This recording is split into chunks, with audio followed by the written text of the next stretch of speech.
Hi boys and girls, and welcome back to another edition of Snack Time with a Dollop of Read Aloud. When we were last reading Harry Potter and the Sorcerer's Stone by J.K. Rowling, with permission granted by Scholastic Book Publishing for me to be able to share this book with you, we got to experience what school was like for Harry. So we went through a couple of lessons, we went to Quidditch practice, and we even experienced a mountain troll. Today, we're going to focus on Quidditch. That's what today's chapter is all about. And I know I showed this to you before, but I thought you might like to see it again. This isn't the whole set, but it's some of it. And this is what was being described in our last chapter. So here are the 3 rings.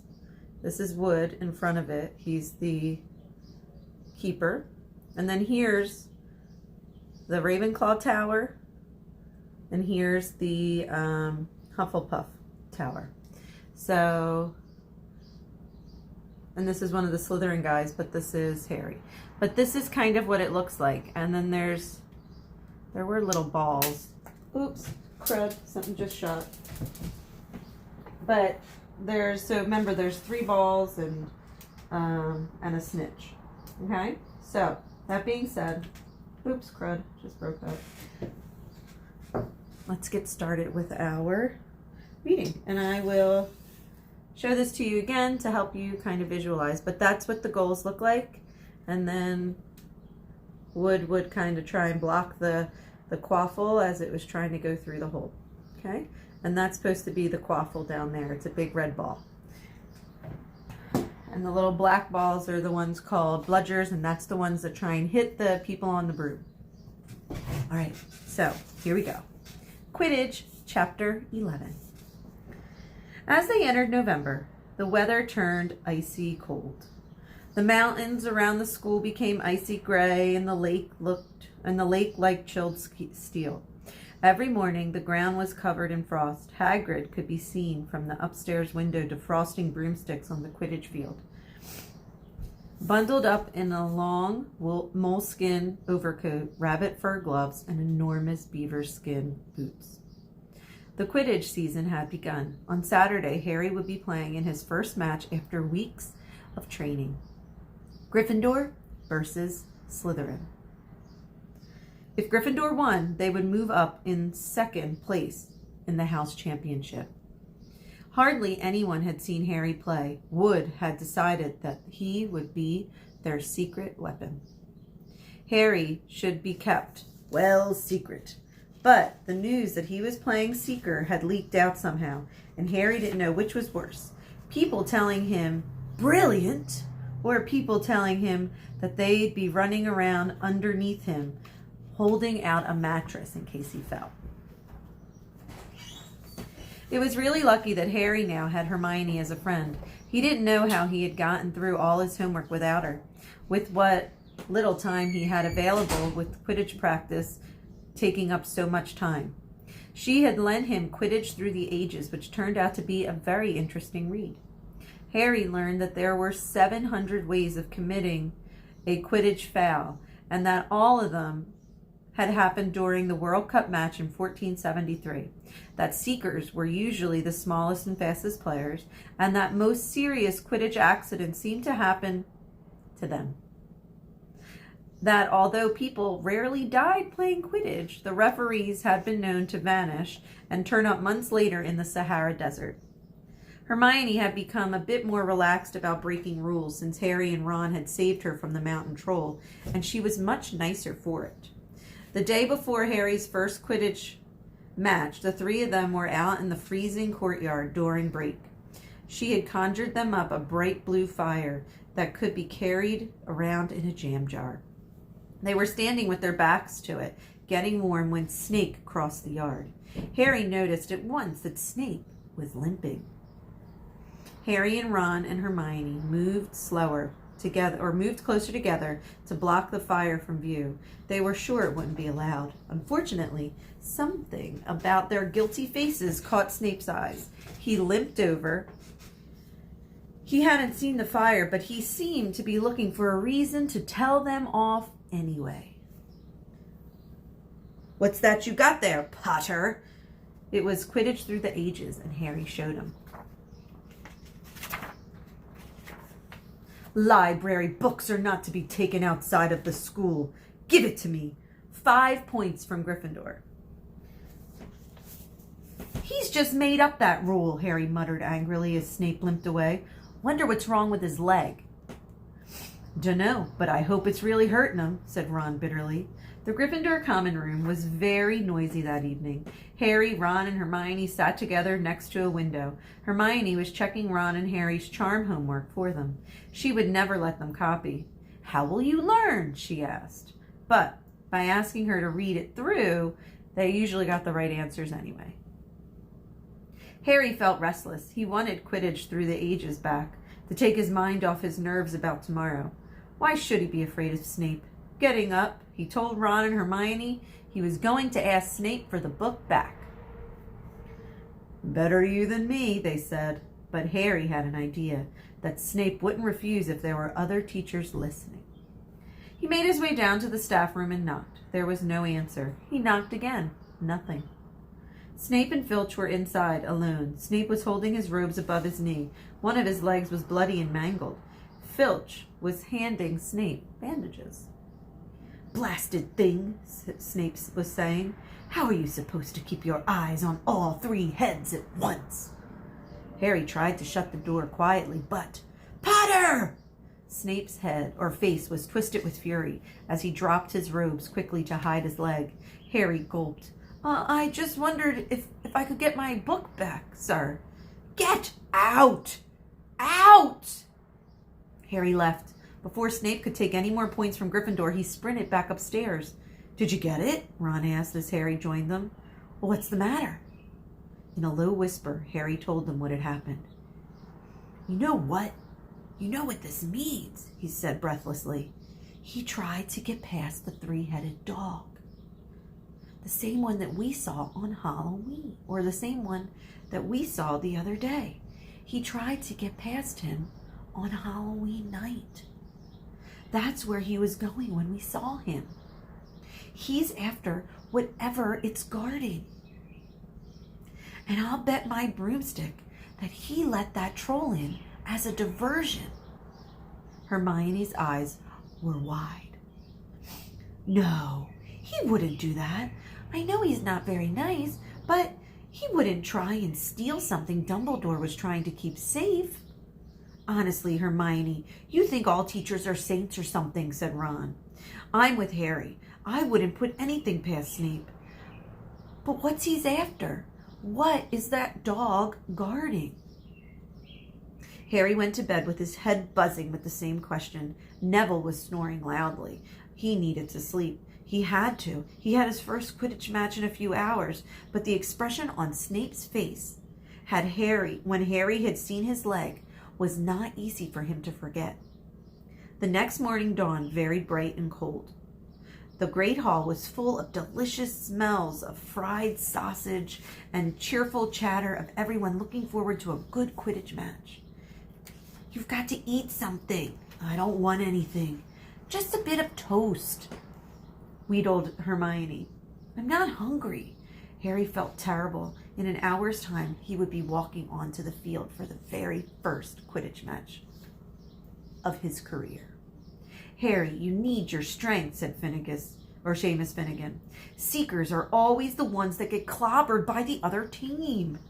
"Thanks, Seamus," said Harry, watching Seamus pile ketchup on top of his sausages. By 11 o'clock, the whole school seemed to be out into the stands around the Quidditch pitch. Many students had binoculars. The seats might be raised high in the air, but it was still difficult to see what was going on sometimes. Ron and Hermione joined Neville, Seamus, and Dean, the West Ham fan, up in the top row. As a surprise for Harry, they had painted a large banner on one of the sheets Scabbards had ruined. It said, "Potter for President," and Dean was good at drawing, had done a large Gryffindor lion underneath. Then Hermione had performed a little charm so that the paint flashed in different colors. Meanwhile, in the locker room, Harry and the rest of the team were changing into their scarlet Quidditch robes.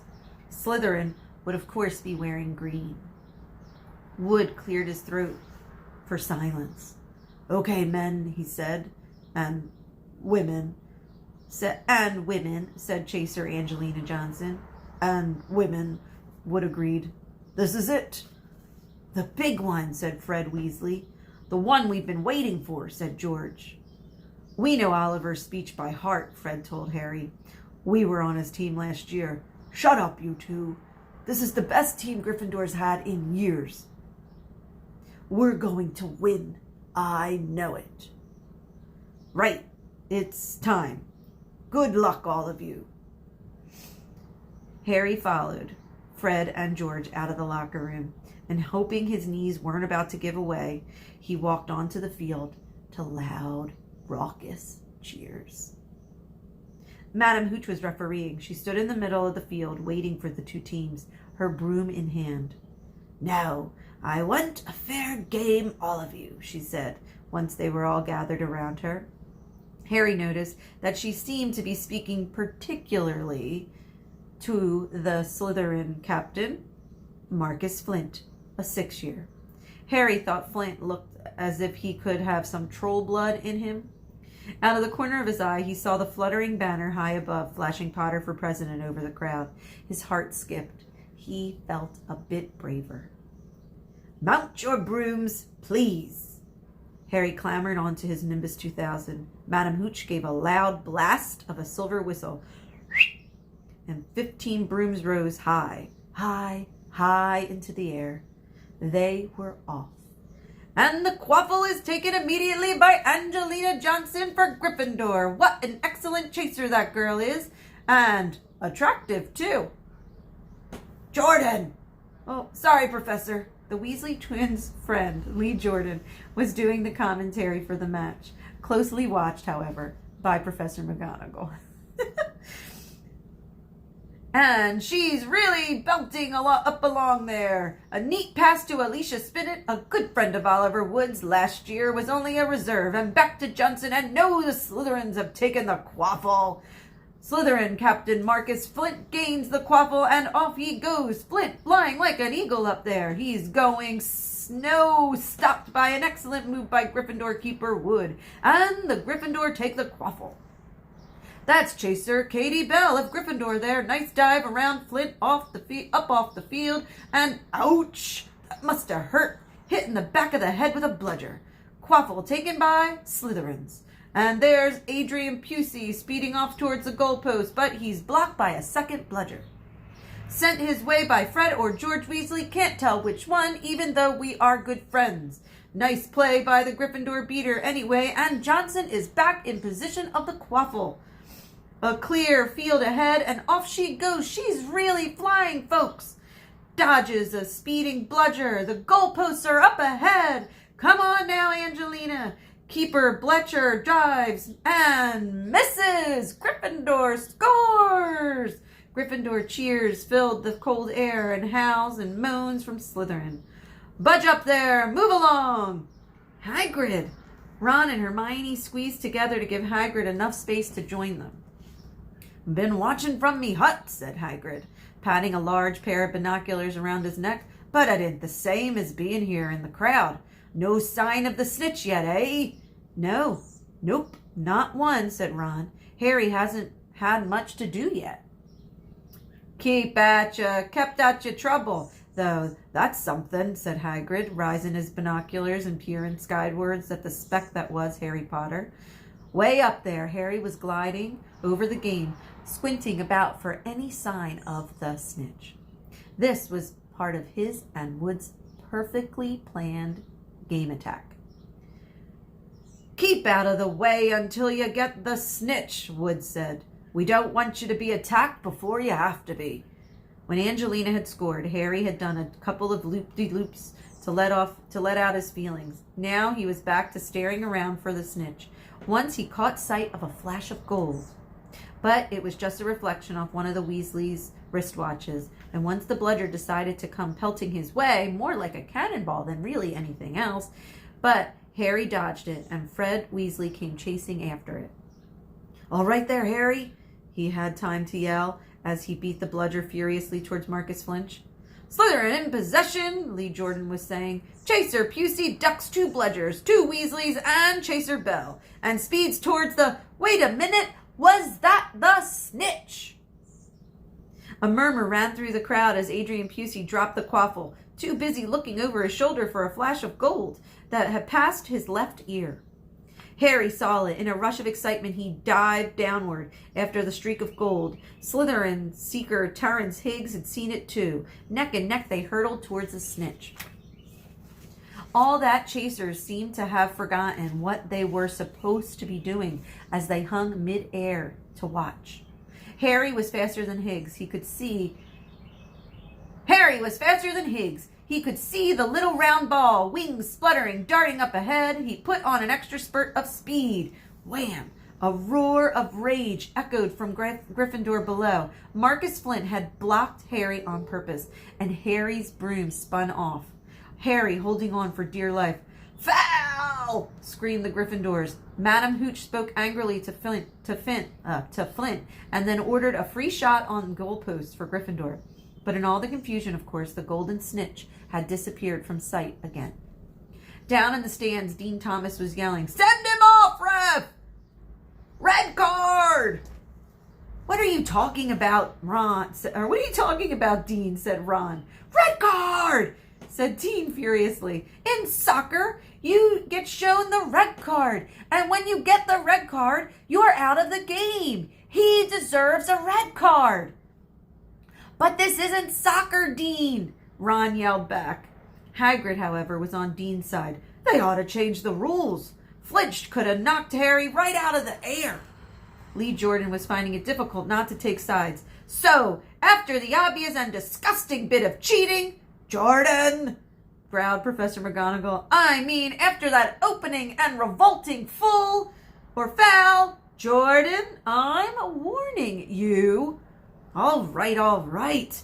Flint nearly kills the Gryffindor Seeker, which could happen to anyone, I'm sure. So a penalty goes to Gryffindor.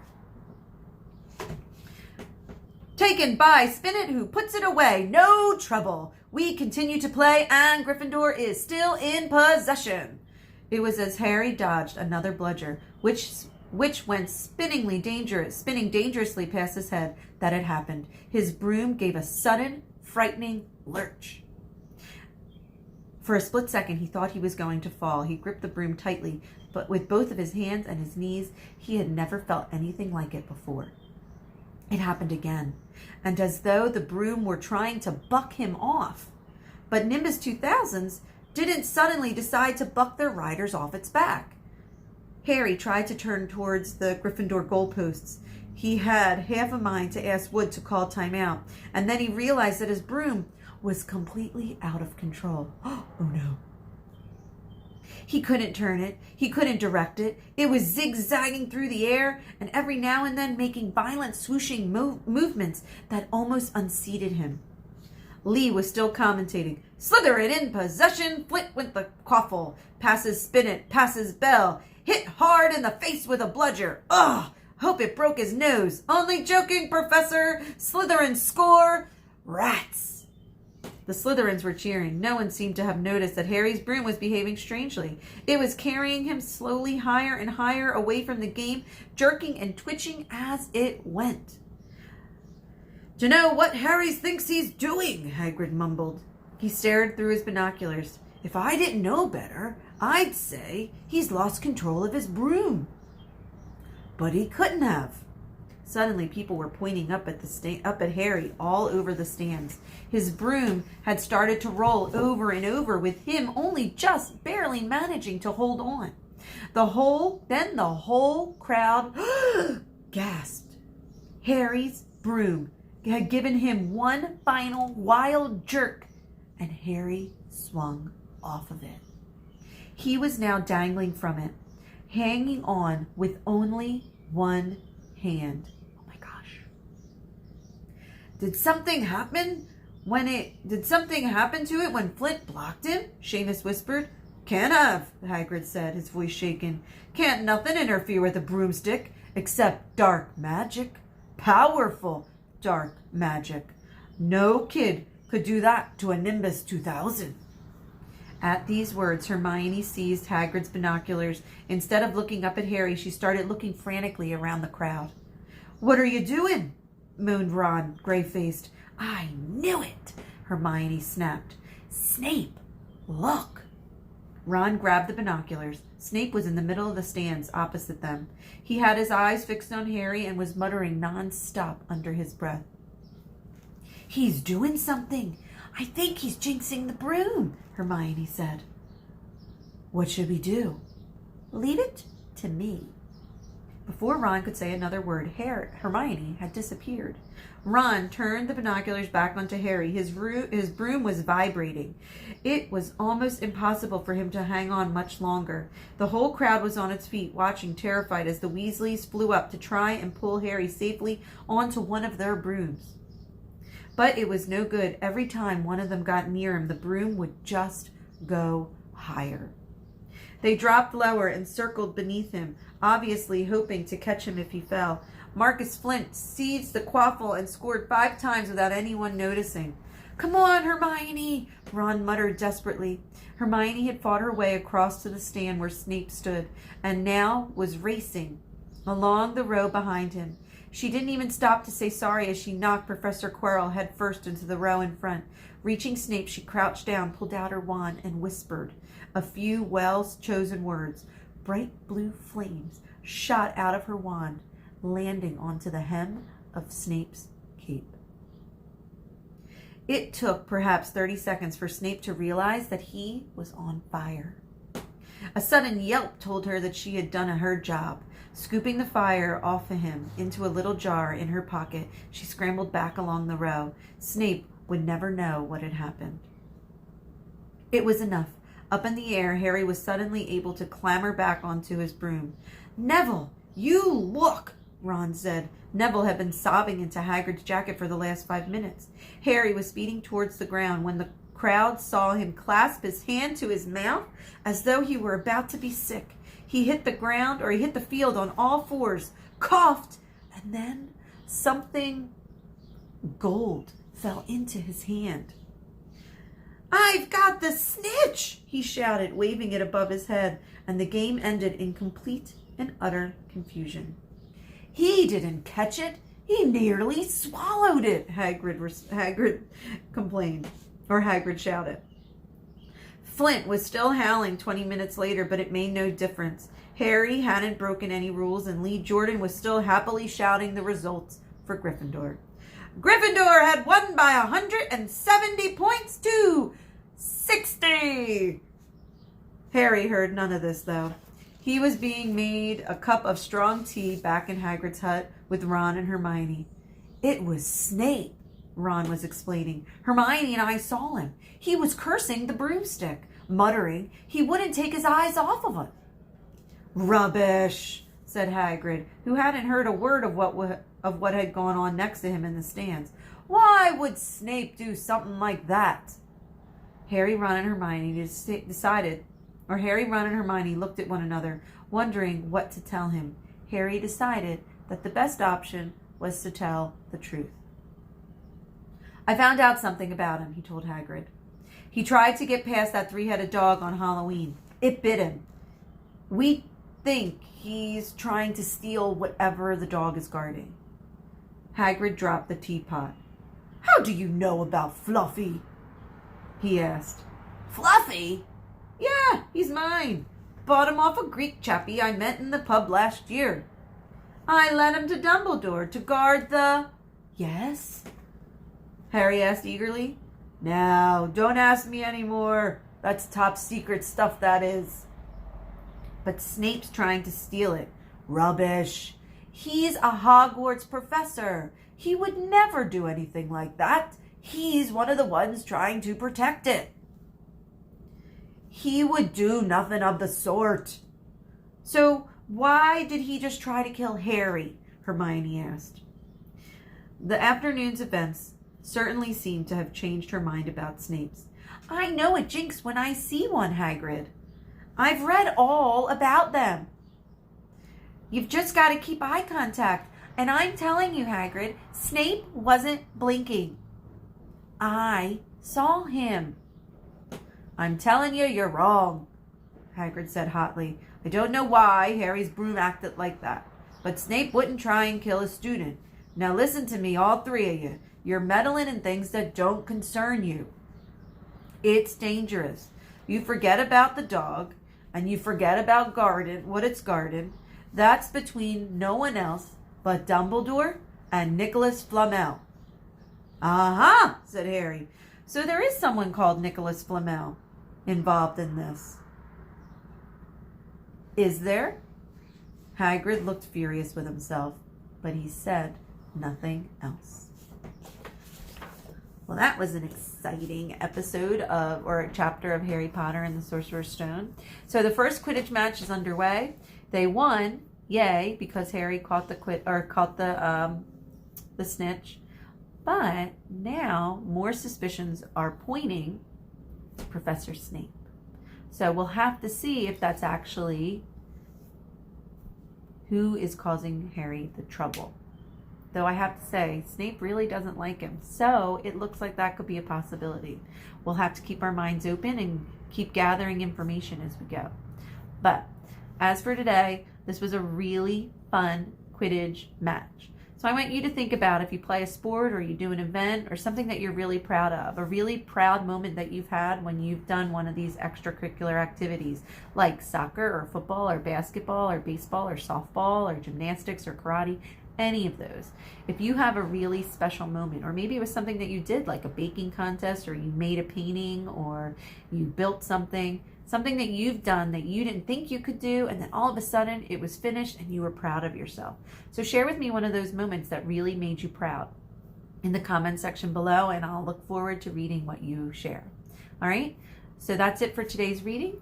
I will see you tomorrow with another edition of Snack Time with a Dollop of Read Aloud. And don't forget that tomorrow will be Friday, and Friday we will have another one of our class shares at 11. So I hope to see you then. All right. That being said, I miss you, I love you, and I hope you stay safe. Bye, guys.